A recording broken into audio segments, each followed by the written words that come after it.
दिल है कि मानता नहीं इस বাড়ির ভিতরে কি একটি ঐতিহাসিক গল্প।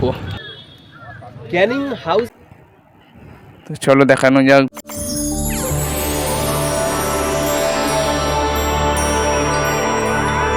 বন্ধুরা তোমাদের সবাইকে জানাই আবারও আমার চ্যানেলে স্বাগত।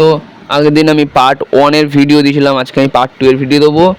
তো এখানে লর্ড ক্যানিংয়ের বাড়ির সম্বন্ধে অনেক কিছু অজানা তথ্য তোমরা জানতে পারবে এবং মাদলা নদীর সম্পর্কে তোমরা অনেক কিছু জানতে পারবে, সেটা আমি তোমাদেরকে বিস্তারিত সব কিছুই বলবো। তার আগে প্লিজ তোমরা চ্যানেলটিকে সাবস্ক্রাইব করো, লাইক করো, কমেন্ট করো, শেয়ার করো।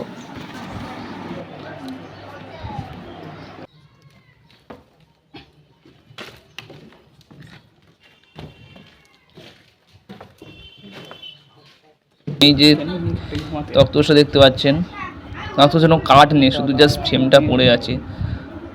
এইখানে লর্ড ক্যানিং এবং তার স্ত্রী দুজনে নিদ্রা দিতেন। আর তোমাদের আরও দেখায়, এই যে একটা টেবিল, এটা এখানে লর্ড ক্যানিং তার এরকম বই খাতার, এটা হলো পড়ার টেবিল। তার বিভিন্ন নথিপত্র এর ভিতরে রাখতেন এবং ওই নথিপত্র টেবিল, ওখানে ওই টেবিলে বসে নথিপত্রগুলো দেখতেন।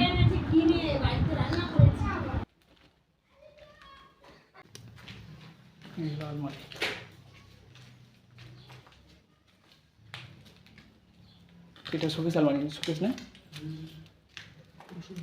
Showcase chair table. আমি একটা প্রশ্ন যেটা বলছিলাম তোমাকে, এখানে যখন ক্যানিং এসেছিল ঘরটা কত বছর বয়স? ক্যানিং, লর্ড ক্যানিং এসেছিল, লর্ড ক্যানিং 170 বছর বয়স, তাই তো? এখানে কত বছর? ঘরের বয়স ন্যূনতম 200 বছরের বেশি হবে। এখানে কত বছর ছিলেন? কারা ওরা? সেটা বলতে পারবো না। এখানে এসেছিল কি জন্য তাও? আমরা আমাদের জ্ঞানে দেখিনি। আসার এই যে রেল লাইনটা ওদেরই করা, সেটা জানি। এখানে মেন ঘাটি গাড়ার ব্যবসা বাণিজ্য, এবং ওদের তো মেন উদ্দেশ্য ছিল ভারত। ছিদ্রগুলো কি জন্য করেছে? এইগুলো এই ছিদ্রগুলো, ছিদ্রগুলো, হ্যাঁ ছিদ্রগুলো এরকম রাখছে, ব্রিটিশরা ঘোড়া এনে এইখানে রাখতো, এটা আসতে বলছিল, ঠিক আছে? এটা আসতে বলছিল। আর এইখানে একটা গাড়ি ছিল, যে গাড়িটা তো নষ্ট হয়ে গেছে। এই রাউন্ডটা, এই রাউন্ডটা যেটা পুরো ঘেরা ছিল, হ্যাঁ। আর এখানে একটা গাড়ি ছিল, গাড়ির মেশিনটা কিন্তু পিছনের দিকে ছিল, মেশিনটা পিছনের দিকে ছিল। সামনে যেটা মেশিন থাকে হ্যান্ডেল মেরে চালানোর মতো বড় 4 চাকা গাড়ি, 4 চাকা গাড়ি, এই মোটর যাকে বলে না, মোটর গাড়ি বলে, মোটর ভ্যানের মতো ইঞ্জিন ছিল। কিন্তু ওই ছোট্ট ব্রিটিশটা ওই গাড়িতে বেশি ওই আসতে বলছিল ওইটা, ঠিক আছে? এটা আসতে বলছিল, এখানে ঘোড়া ঘোড়া রাখতো। নিচে আরো একতলা আছে, নিচে একতলা আছে, নদী পথে যাতায়াত ওই পুকুর থেকে ওরা গান ধরে বসে থাকতো, আর পেছনে নদী, এই নদীতে ওদের স্টিমার সব আসতো। হ্যাঁ, এখন আমরা ছোটোবেলায় দেখেছি, বা ছোটোবেলায় কি যথেষ্ট বড় পর্যন্ত আমরা দেখেছি, ওই ফাঁসির ঘরে এখনো দড়ি ঝুলতো, ওই ঘরটা খুলতো না, যারা থাকতো ওই ঘরটা খুলতো না। এখন পরে আমরা গিয়ে ঢুকে রেখেছি। আর যা থাকতো এটা তো পুরোটা ভালো ছিল। এই যে ভাঙা দেখছো, এটা পুরো সিমেন্টিয়ন সব ভেঙে গেছে। এটা আইলা আমফান চষে ভেঙেছে। 11-এর পর থেকে এর ক্ষতি শুরু হয়েছে, 2011 সালের পর দিয়ে। হ্যাঁ, এর ক্ষতি শুরু হয়েছে। তার আগে সব একদম সব কিছু ঠিক ছিল। ওই ফাঁসির দড়ি টড়ি এখন সব কিছু আছে নাকি উপরে? না, এখন আর কিচ্ছু নেই। এখন কিচ্ছু। তারামণ্ডলে মিউজিয়ামে চলে যাবে, এখানকার বন্দুক সব দেখতে হবে। এখানকার তরোয়াল ছিল এখান থেকে ওই ইট পর্যন্ত। 170 বছর আগে লর্ড ক্যানিং এই ভবনটি তৈরি করেছিলেন। ব্যবসায়ী সুবিধার্থে এই বন্দরটি উনি স্থাপন করেছিলেন। ওনার স্বপ্ন ছিল অন্যান্য বন্দরকে টেক্কা দিয়ে এই বন্দর যেন ব্যবসায়ী ক্ষেত্রে সিঙ্গাপুরকেও টেক্কা দিয়ে যেন 1 নম্বর ব্যবসায়ী প্রতিষ্ঠা তৈরি হয়। সেই সুবিধার্থে উনি খোঁজ খবর নিয়ে ক্যানিংয়ে চলে আসছিলেন। পাশেই আছে মাতলা নদী, সেই মাতলা নদীর পথে উনি এসেছিলেন লর্ড ক্যানিং। এসে এখানে 170 বছর আগে এই ভবনটি উনি তৈরি করেছিলেন। এগুলো ব্যবসায়ীর বিভিন্ন জিনিস এখানে ওনাদেরকে রাখা হয়েছিল। এর মধ্যে এখন তো সরকার থেকে ঢোকা বারণ আছে, চেয়ার টেবিল আরও অন্যান্য জিনিস আছে।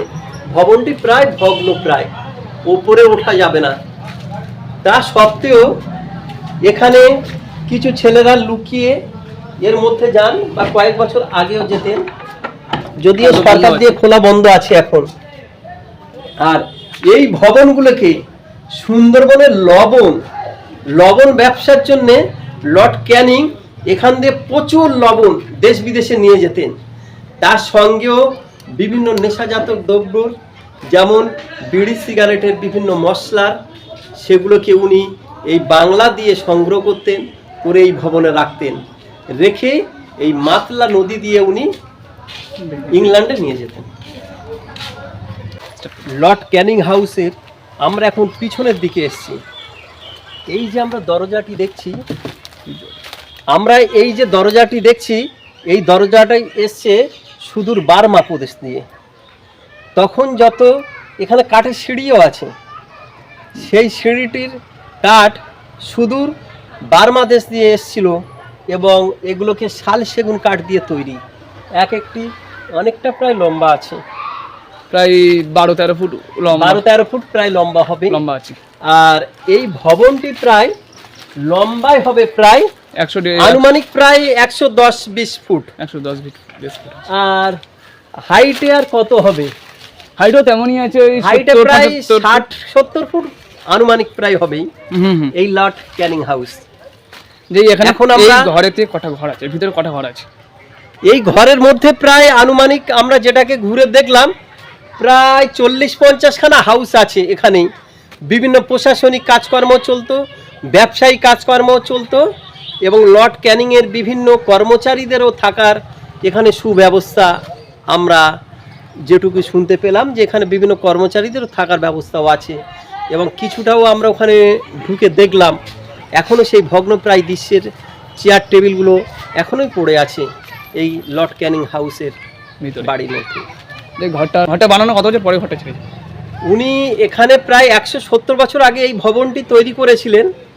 তৈরি করার পরেই দেশ স্বাধীনতার পরেই এই বাংলা লর্ড ক্যানিংয়ের বাড়ি, ওনার অন্যান্য প্রশাসনিক দপ্তরে যারা ছিলেন, বিভিন্ন হ্যান্ড ওভার হয়েছিল।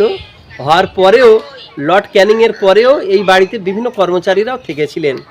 কিন্তু পরবর্তীকালে 1961 সালে এক ভারতীয় ব্যবসায়ী দেশ স্বাধীনতার পরেই এই ভবনটা উনি কিনে নিয়েছিলেন বিভিন্ন ব্যবসায়ী কাজকর্ম করার জন্যে। কিন্তু ভবিষ্যতে তিনি বোম্বেতে চলে গিয়েছিলেন, আর সেই ব্যবসায়ী এই ভবনটি আর লক্ষ্য রাখেন। যে ভারতীয় ব্যবসায়ী 1961 সালে এই ভবনটি কিনে নিয়েছিলেন, তিনি আর সংস্কারের কোনো ব্যবস্থা করেননি। পরবর্তীকালে 2001 সালে ভারত সরকার আর্কোলজিক্যাল সার্ভে দ্বারা পরিচালিত করার জন্য এই ভবনটিকে হেরিটেজ বিল্ডিং নামকরণ করেছিলেন। সেই ফলকটিও সামনে আছে। এখন আমরা মাতলা নদীতে যাব। 100 ফুট দূরে কিভাবে এই বাড়ির মধ্যে দিয়ে মাতলা নদী বয়ে গেছে, নৌকা গিয়ে একবারে সরাসরি নদীতে চলে যেতেন, যাতে ভারতীয় বিপ্লবীরা না যেন ফলো করতে পারেন। এখন আসুন সেটাকে দেখা। লর্ড ক্যানিং হাউস এর নিচে দিয়ে যে সুড়ঙ্গ ছিল, সেই সুড়ঙ্গ দিয়ে এদিকে আসতেই এখানে